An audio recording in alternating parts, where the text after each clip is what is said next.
About an hour with Josh Centers on iOS 16 and iPadOS 16, Part 2. This is MacVoices.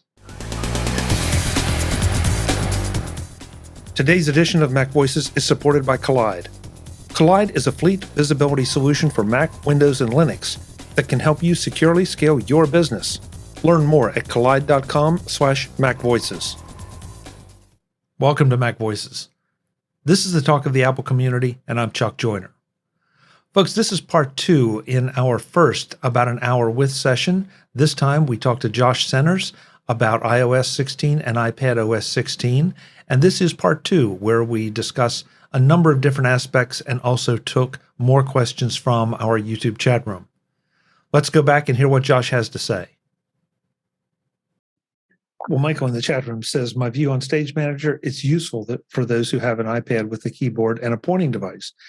And that's great, Michael. But I can have a whole lot of effectiveness with something called a MacBook or a MacBook Pro.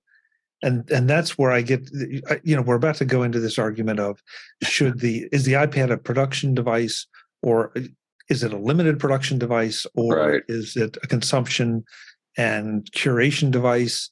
I mean, it depends on you.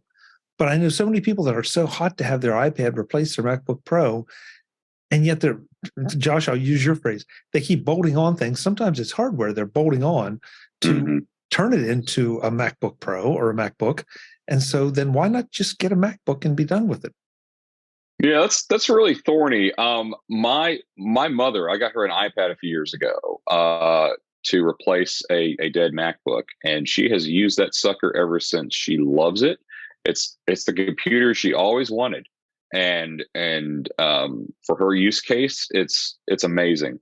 My wife, when the pandemic, she decided she was going to stay home and homeschool our kids. We had the choice between, I'll get you a MacBook Air or you can have an iPad. And she's like, well, I want an iPad. And she was really happy with it at first because she could use the Apple Pencil. And, she's the sort of person, she has really good handwriting. Mine looks like, a doctor with, who's had something horrible happen to him. Like it's really bad. And I'm a typist. And so she really enjoyed it at first, but now she's come with more frustrations as there are websites and apps that do not work properly on the iPad, that, there are workflows. They're just little edge cases that you bump into that you're off the paved road that work just fine on a Mac or even on Windows or even desktop Linux. And they just don't work well on the iPad. Just lots of little things. And so it's always a hard question for me to answer. And so, when I do get the Apple buying advice, I kind of laid it out like this. Like, for most people, if you're unsure, get the Mac. If you really like the pencil input, then the iPad's the way to go. And for people like artists, I don't know, whatever, a draftsman, whatever you call that sort of person these days. If you make a living by putting pen to paper or something visual, then an iPad can make a lot of sense for you. Cartoonists, people like that. But now, if you're doing a lot of heavy duty stuff, a lot of heavy duty mouse and keyboard, I think the Mac's the way to go. Okay. When we started out, you said that there weren't a lot of features that were compelling to folks, and that was one of the reasons maybe we were seeing the hesitancy of upgrades. And I want to touch on, it's a little thing, but to me, it's become a big thing. And that is the lock screen widgets and the lock screen customization. Yeah. Now we can do. I really didn't think that I cared until I had it. And then now I would definitely never want to give it up. Where do you stand on that aspect of 16?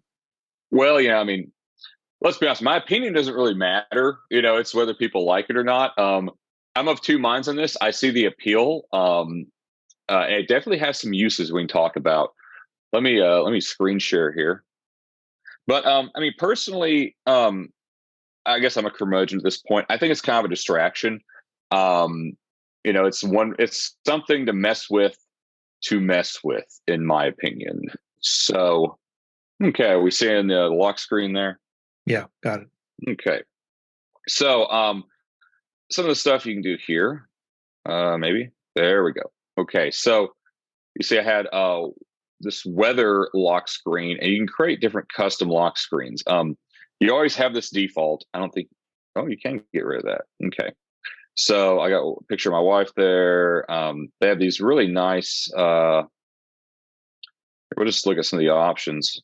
So Apple's done a great job with this. In fact, I think what's funny is I think this makes for a better photo browser than Photos because it's the suggested photos. So you can see, I have some suggested photos here from my library. It does a good job of pulling out interesting ones, or at least ones that would seem interesting. You also have the photo shuffle. I really like the weather and astronomy lock screens that you can do. You can get like pictures of the weather one's brilliant because it shows the current, like whether it's night or day, and it shows the current weather. Like if it's raining, it'll be raining in the background. Shows the rotation of the Earth. Shows the position of the moon. The emoji one, actually kind of interesting. Even Adam Inks like this, even though he's kind of a curmudgeon on emojis, because you can do lots of really interesting things. Like let's see, oh yeah, here you can do a spiral. And you can edit the emojis. So if you don't want the aliens, you can do I don't know, clowns and planets, and I don't know. I'm really bad at designing these things. Watermelons, I don't know, guy puking, like the watermelon galaxy. So there are these different collections, different things. Yeah, the widget. Let's talk. Yeah, we'll talk about the widgets here in just a second. So we'll just choose something at random here. Yeah, it's a nice picture of my wife here. So, and one of the cool things you can do is it can the AI can make it so it puts the subject over top of the time display, which isn't really the best example of that. So you have these widgets, and there's some really interesting ones. One thing you can do if you tap the date here, you can add a widget. You can add a widget up there. Like for instance, I have my Athletic. This is a great app. If you've ever heard of the Whoop Band, this is basically the same software except for an Apple Watch, and it's way cheaper. And so I can add my recovery percentage. You can tell I'm at 28% right now. This is how great a shape I'm in at the moment.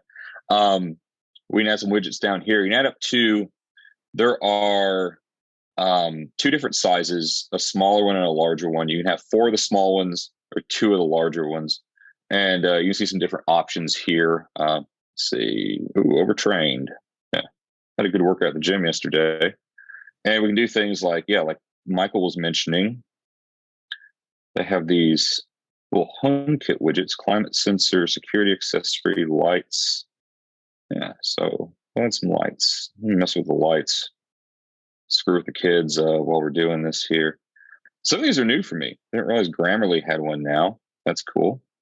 And Facebook Messenger. Todoist has a really cool one because I love this app for capture, because I can tap this real quick. I can tap that and add something to my to-do list without having to even unlock the phone, which is really cool.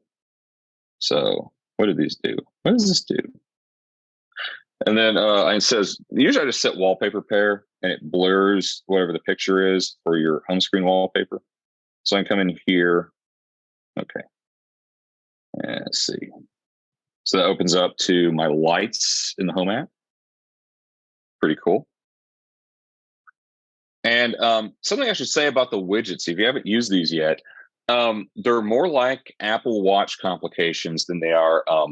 What a weird effect. They're more like Apple Watch complications than they are the home screen widgets you're probably used to. I don't know why the screen keeps going dark. But yeah, you can add as many of these as you want. Here's something really interesting. You might see at the bottom it says focus. You tap that. You can link a focus to a lock screen. And that's a two-way link. Like for instance, I have this one over here for my fitness focus, right? So if I click that, and that puts me into that focus. And likewise, we'll go to this one. This isn't tied to anything. So now if I come here and I set my focus to fitness, my lock screen changes. So that's a two-way link. If you switch to that lock screen, it switches to that focus, and if you switch to that focus, it switches to that lock screen. And that really freaked me out at first because I thought it was just one way. I thought it was like if you turn on the focus, it switches to that lock screen. It goes both ways. It goes both ways. We'll just switch to that for now. And here's some other ones. That Todoist one, so I can tap there and I can just add whatever I need to real quick to Todoist. That's a great little tip for capturing things, ideas, to-dos, things like that. So my AirPods are charging okay. I have something going on at 8:30 in the morning. So yeah, those are pretty cool. The lock screen stuff is cool. Also, I didn't really talk about the fonts. I heard some Tidbits readers, they were complaining about the fonts. They don't like the fonts. If you don't like the fonts, if you don't like any of them, I apologize, because some of these are kind of funky by Apple standards. But if you tap that first one, that's like your kind of regular, what the font they've been using, either that one or that one. Those are like kind of the more regular Apple fonts. The rest of these are a little more avant-garde. You got sort of the military stencil there. You got the what do you call that? Art Deco kind of text there. And you can customize the color on this. So hot pink isn't really my thing. Yellow. I get in trouble here as I'm really bad at this. Yeah, you don't want me designing your lock screen. This is kind of why I like Apple in the first place, right? They just make it pretty for you. You don't have to do any work. But yeah, you can. It looks all right, I guess, if you're doing like a Great Gatsby kind of thing. You can also, here's an interesting little thing. If you tap that globe, you can change the numerals to Arabic Indic or Devanagari, which I probably did not pronounce that right, but so some neat little things there. All right, does anyone have questions about lock screen? Or we can talk about the focus stuff too. Like there's a lot of really good additions to focus in iOS 16. Before we leave the lock screen, Josh, sure. Thank you for that, because I think that may be, by you doing everything you just did, there's so many things there that not just from a fun standpoint, but from an actual usability standpoint and accessibility standpoint. You can change the fonts. I know, I'm not sure which version it was, but they went from sort of a standard font back to a thin font, and the accessibility people had it went crazy. Now you can change the font style to some degree, but you can change the color, you can change the background.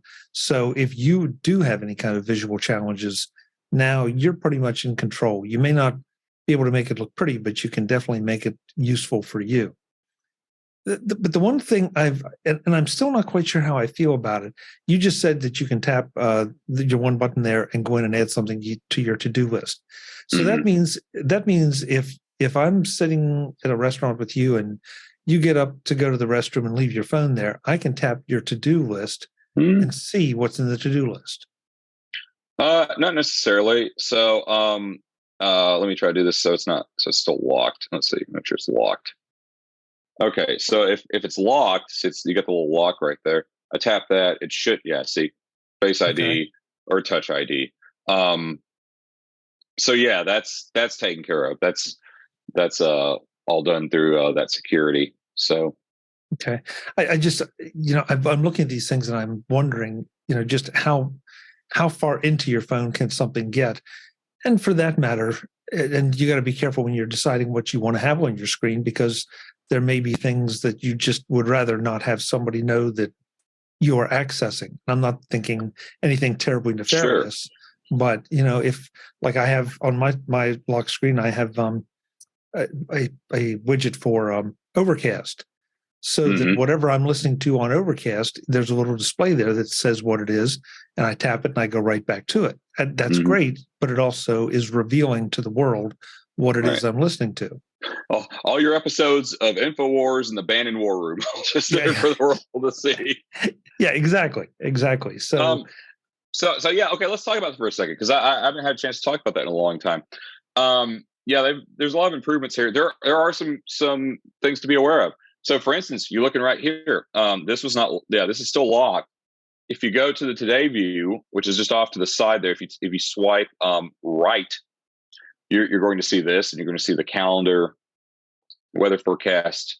You're going to see my to-do stuff, and nothing too bad, but you basically see my schedule for tomorrow, and so that's something to be aware of. So if you put anything in that today view, just understand that's a potential problem. Do I want to show everyone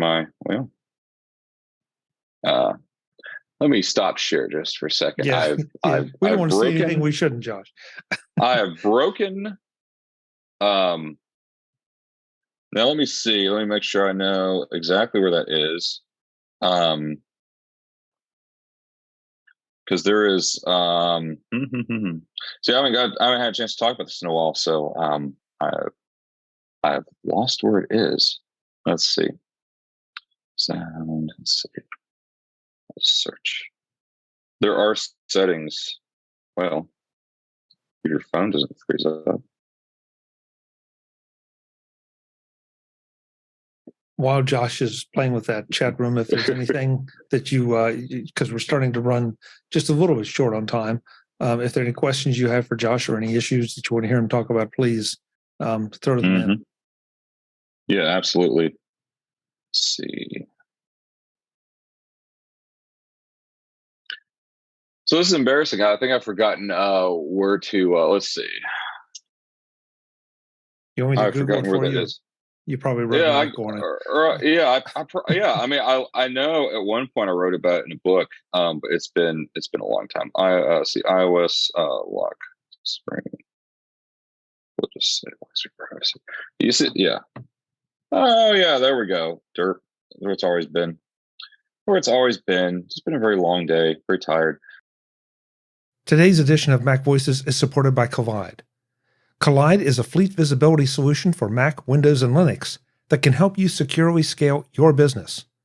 The challenge with endpoint security has always been that it's difficult to scale, and when remote work took over, that challenge got exponentially harder. You need visibility into your fleet of devices in order to meet security goals and reduce service desk tickets. But how do you get that visibility when different parts of your company run on Mac, Windows, and Linux? You get Kolide. Kolide is an endpoint security solution that gives IT teams a single dashboard for all devices, regardless of their operating system. Kolide gives you real-time access to your fleet's data and can do things that traditional MDMs can't. And instead of installing intrusive agents or locking down devices, Kolide takes a user-focused approach that communicates security recommendations to your employees directly on Slack. You can answer every question you have about your fleet without intruding on your workforce. Visit Kolide.com/MacVoices to find out how. If you follow that link, they'll hook you up with a goodie bag just for activating a free trial. That's Kolide, KOLIDE.com/MacVoices. Again, Kolide.com/MacVoices. Thanks to Kolide for their support of MacVoices. So if you go into settings, Face ID and passcode, or Touch ID and passcode, or whatever ID they got now, let me make sure this is indeed the right place. Yes. Yes. I knew I would jog my old noggin here. Thinking on my feet. Okay. There we go. And we're back to a share. All right, beautiful. So if you go into settings, Face ID, and passcode, and you must enter your passcode when doing that, you can control everything that's on your lock screen. So today view, let's turn that off real quick. Notification center, that's another one. You may consider now. Of course, with Face ID, and also so the trick with Touch ID is you hold, like, you don't press the button, you just put your thumb or whichever finger you use over it, and that will unlock it to let you see that stuff. Control center, you can block access to that. Probably not the worst idea. Lock screen widgets, live activities, Siri. That's another one too, because like someone can pick up your phone and start asking Siri, "Hey, what's on my calendar tomorrow?" Home control, that's another one you may want to turn off. But so I turned off today view. So we'll go back to our lock screen there, and we're gonna keep it locked. And so now I'm trying to swipe. I can't swipe. you can't see it there, but it will not let me swipe right to left. It will not show that today view at all. So that again is in Face ID. Okay, oops. I'll have to end that there because then I have to put my passcode in. But yeah, again, settings, Face ID and passcode, or settings, Touch ID and passcode, or possibly even settings, just passcode. If you, I don't think there's any devices like that support iOS 16, but that you go in there and then under Allow Access when locked, you have a number of switches that let you control all of that stuff. Yeah, that's good, and that was good to see that because there are some things there that, frankly, I didn't know that I could turn off my reminders on the phone, and I kind of like that idea because I'm sitting here looking at one, and I really, I'm not sure I need to see that, on the lock screen because it's going to pop up anyway. So, but each to their own. Each to their own. And good news, I just got iPadOS 16.1 installed again, so I can demonstrate from that now. Right at the end of the show. Okay, that's cool. Hey, that's good. You said that what did you say you wanted to talk about? What aliens? No. No. Oh yeah, we're talking about focus a little bit. Yes, I do want to brief. Okay, so focus is kind of a feature I hate. And it's not because it's not useful. It's because it's so dadgum complicated, and it's still really dadgum complicated. But it is more useful now. And the main reason it's useful, are we seeing focus now? So, excellent. So if I go into, this is just my test focus here. So before, this made it almost kind of useless, at least for me, because you could only choose which apps to allow and which people to allow. And you had to do that on a one-on-one basis. So if you're going to set up like 3 or 4 different focus modes like Apple wanted you to, you had to go in and like, yes, this app, yes, this app, yes, this app, and just over and over and over. So I'm like, why don't they just make it so you can exclude apps? And actually, I'll go to another focus to show you the fruit of this. So what you can do now in iOS 16 makes all the difference in the world. So I created this focus called Family. And the concept is I want to be able to get text messages. I want to be able to get notifications for most things. There are just certain people I don't want to hear from when I'm spending dedicated time with my family. Like, nothing against them. It's just, that's family time. Like, I don't want people contacting me through Slack. I don't want people contacting me through Discord. I don't want to hear about people from Telegram or Twitter. I want to be able to focus on my family. So if I go in here to apps, you have 2 settings on the top. You have allow from and silence notifications from. And so if you go to silence notifications from, that is more like a block list. I believe that is the kosher term people recommend now. So you can explicitly say, I do not want notifications from these apps. It also applies to people. You can explicitly add people to exclude. But for the most part, we're about apps. And so now, of course, you can still do, if you want to do it, so you, so I just switched that. And now it would only allow notifications from these apps. Oh yeah, that is a neat trick. So Michael just mentioned you can ask Siri to take a screenshot now, which is an excellent point. You can also do, I could do, this would be hard to show. I'm not sure it'll show up through QuickTime, but you can, there's a feature called Assistive Touch, and it gives you like a custom on-screen button that you can tie to different actions. I can probably do a whole show just on that, but you can see kind of that's really, to me, the big thing with focus. There are some other nice improvements. We talked about tying it to a lock screen, and they do have these focus filters. I want to touch on these very briefly. I don't tend to use them, but what these are handy for is to hide certain content from you. A really good use case is if you have a machine where you have a work email account and a personal email account. And so let's say you have a work focus, and so you want to hide your personal email while you're in your work focus. Or maybe you have a not work focus. I never hear from you, Michael. I don't need a shortcut to block you. So I should make a shortcut to pester you. So you can do you can select which accounts you want to show up during a focus, or you can you can show which ones to show. And the nice thing, so I'm gonna go ahead and hide. Yeah. So we're going to just hide that. Or we're in the family focus because I want to show you what it does, because this is important. So it's going to hide all those email accounts in the email app. Yeah. So nothing important here, just iCloud. So, but see, this is filtered by focus. I can tap turn off up there at the top.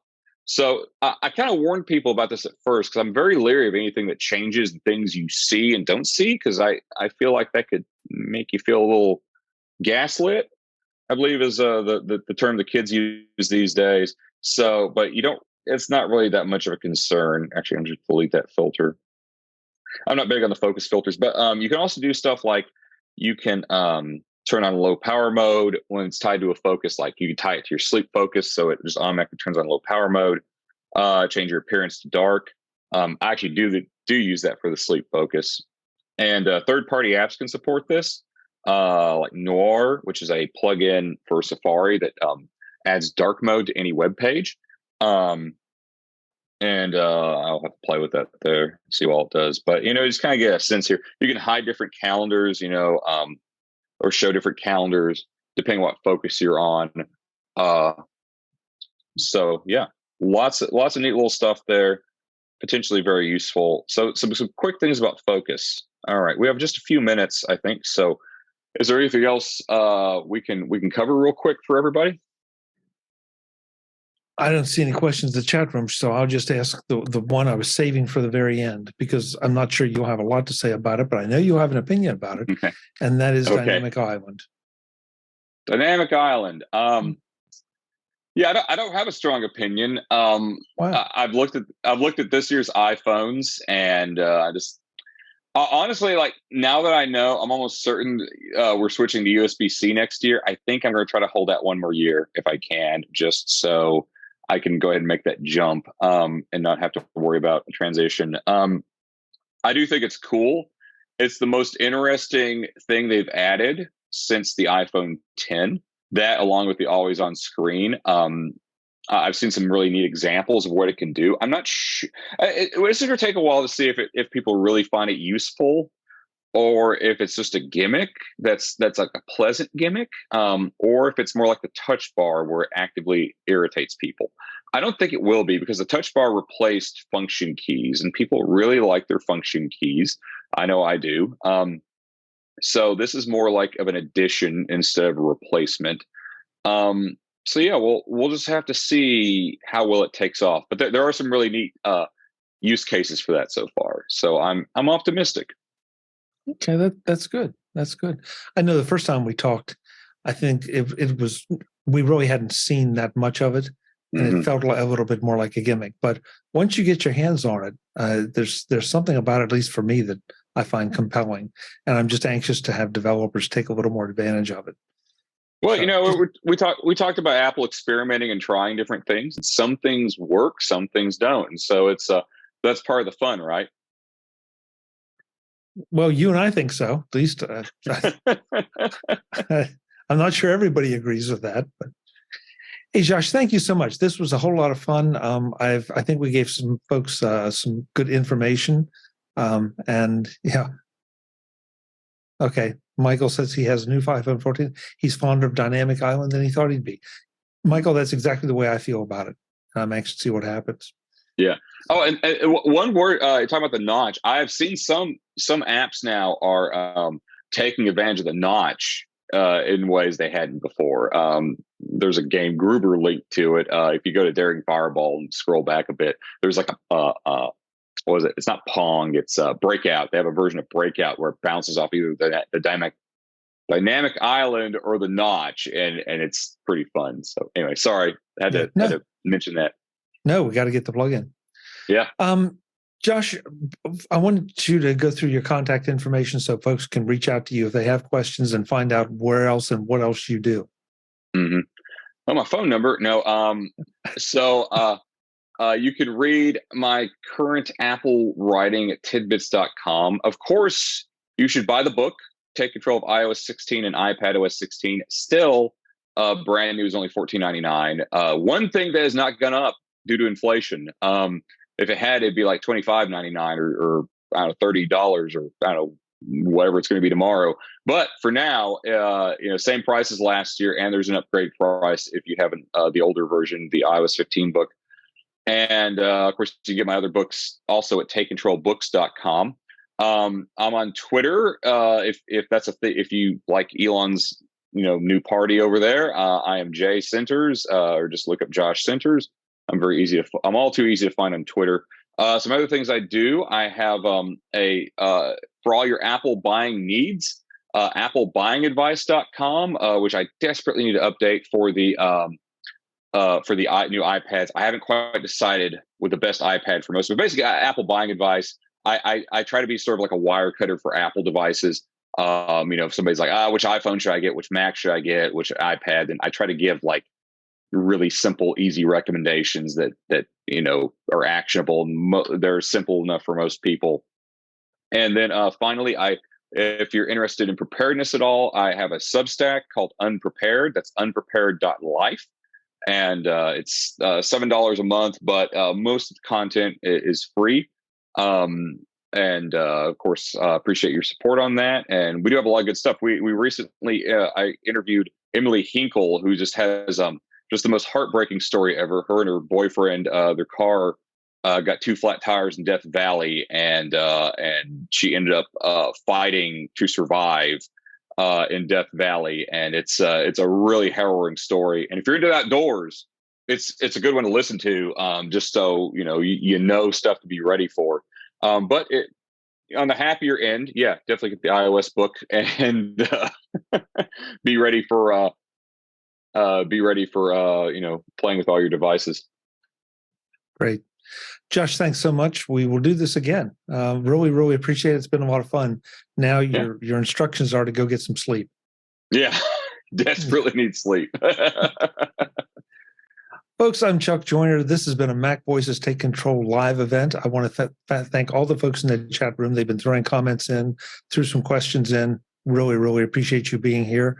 I consider this a success, so we're going to do more of this. And I hope you'll join us then. Until then, and as always, thanks for watching. Visit MacVoices.com for show notes and to connect with Chuck on social media. Get involved in our Facebook group or like our Facebook page, and get more out of your Apple tech with Mac Voices Magazine, free on Flipboard and on the web. And if you find value in it all, consider supporting us through either our Patreon campaign at patreon.com/MacVoices, or by making a one-time donation via the PayPal link on our front page and in the show notes of each episode. You will join these fine people who help bring you Mac Voices.